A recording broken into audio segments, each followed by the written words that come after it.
Let's talk about humanoid robots, the ones that look and move like us. Every few months a new video pops up, a shiny robot walks, waves or picks up a box, and headlines declare the future is here. But is this a real breakthrough, or just expensive hype? The dream is a robot that can step into any job, in any environment, without redesigning the world around it. But as a builder, I know specialized tools exist for a reason. They're great at what they do. So, is a general-purpose robot really the answer, or just a jack-of-all-trades, master of none? We've seen hype cycles before. Remember when 3D printers were supposed to be in every home? 3D printing found its niche but didn't replace everything. My gut says humanoid robots are at a similar crossroads. We need to look past the marketing and get real about what these machines can actually do. Are they the ultimate automation solution, or just a flashy detour? To find out, let's break it down. Why build them this way, what challenges they face, and where they might actually work. Let's separate science fact from science fiction. Are humanoid robots ready for the real world, or destined to stay in the lab?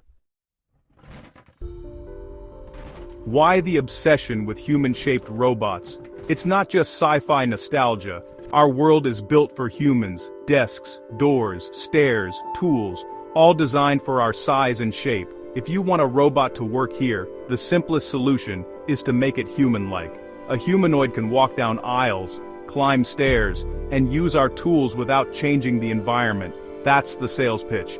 A drop-in labor solution, not a total redesign. The dream is a robot that can show up anywhere and start working, just like a person.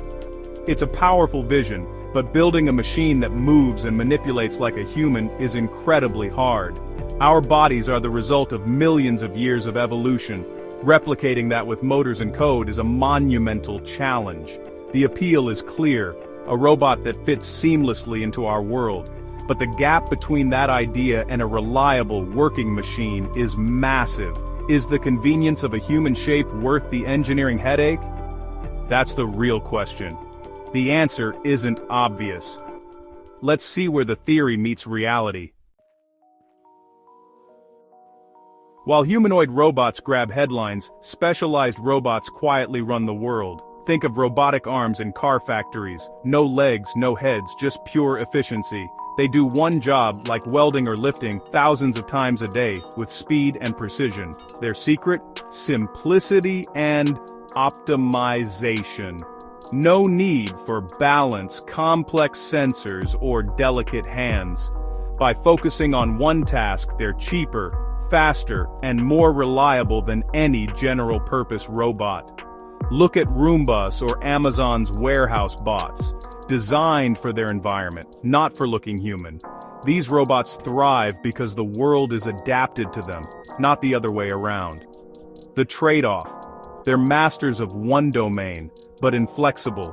A car welding robot can't pack boxes. A warehouse bot can't work in a grocery store. That's where the dream of humanoids comes in. A flexible machine for unpredictable environments. But today, most real automation is done by these specialized, proven machines. They're the backbone of modern industry. Humanoids have a lot to prove before they can compete. So, is there a place for humanoids? Absolutely. When the environment is unpredictable and built for humans. Disaster response is a prime example. Rubble, stairs, debris, places where wheels get stuck, but legs can step over. In old factories or warehouses, redesigning for robots is too expensive. A humanoid could work alongside people, using existing tools. Elder care and certain retail jobs also need human-like mobility and dexterity. Navigating cluttered homes, opening fridges, handing objects. These are tough for non-humanoid robots. In these cases, the human form isn't just about fitting in. It's about getting the job done. That's where humanoids could shine. Now, the reality check. Building humanoid robots is brutally hard and expensive. A robotic arm might have 6 joints. A humanoid can have 40 or more, each adding cost, weight, and failure points. Power is a huge problem. Keeping a heavy robot walking for hours drains batteries fast. Most prototypes last only a couple of hours before needing a recharge. Factories are rough places. A fall can mean catastrophic damage to delicate sensors and motors. Making these robots tough enough for real work is a massive challenge. Then there's the business case. A $250,000 robot needs to outperform several humans to be worth it. If it's slower, less reliable, and needs frequent charging, the math doesn't add up. Businesses want solutions that are cheaper, faster, or safer, not just cool tech. For now, specialized robots or human workers are usually the better deal. Humanoids are still fragile prototypes, not industrial workhorses. The hurdles are huge: cost, durability, and practicality. Until those are solved, widespread adoption is a long way off. The hype is real, but so are the challenges. Building a humanoid robot isn't just about hardware, it's a battle with physics and software. Walking on two legs is controlled falling. Keeping balance requires constant sensor feedback and lightning-fast adjustments. One glitch, and the robot topples. Hands are even harder. Replicating the dexterity of a human hand is a nightmare. Most robotic hands are either simple pincers or fragile, expensive imitations. Without good hands, a humanoid can't really work. The biggest challenge, though, is software. The robot must see, plan, and act in real time, adapting to a changing world. Training takes thousands of hours, and even then, robots are usually only good at one task. True general-purpose intelligence is still a distant dream. The software mountain is even steeper than the hardware one. How do you spot real progress versus hype in robot videos? Look for long, unedited shots. Quick cuts hide failures. Is the robot in a messy, real-world setting or a spotless lab? Watch the speed. If it's slow or sped up, it's not practical. Who's in control? True breakthroughs are autonomous, not remote-controlled.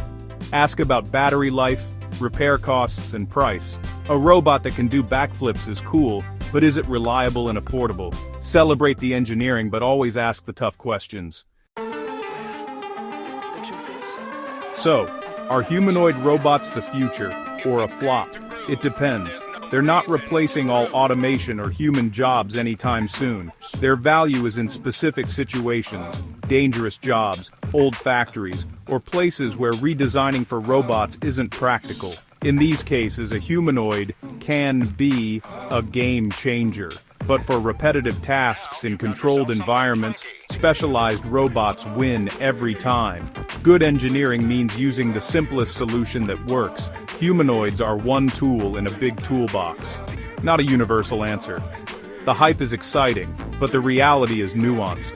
They're a serious frontier, but not the solution to every problem. For now, they're still in the R&D phase, facing big hurdles. The path for humanoid robots is long, challenging, and full of potential. We're at the start of a slow, incremental journey, not a sudden revolution. Expect progress in niche areas first: logistics pilots, dangerous jobs, or places where mobility matters most. The real breakthroughs will be in reliability, affordability, and adaptability. Advances in batteries, materials, and AI will be key. Companies that solve real business problems, not just flashy demos, will survive. Humanoids won't make humans obsolete, but they'll become powerful tools for tough jobs. They'll free us to focus on creativity and problem solving. The road is long, but that's what makes it exciting. The challenge is immense, and that's exactly why it's worth pursuing.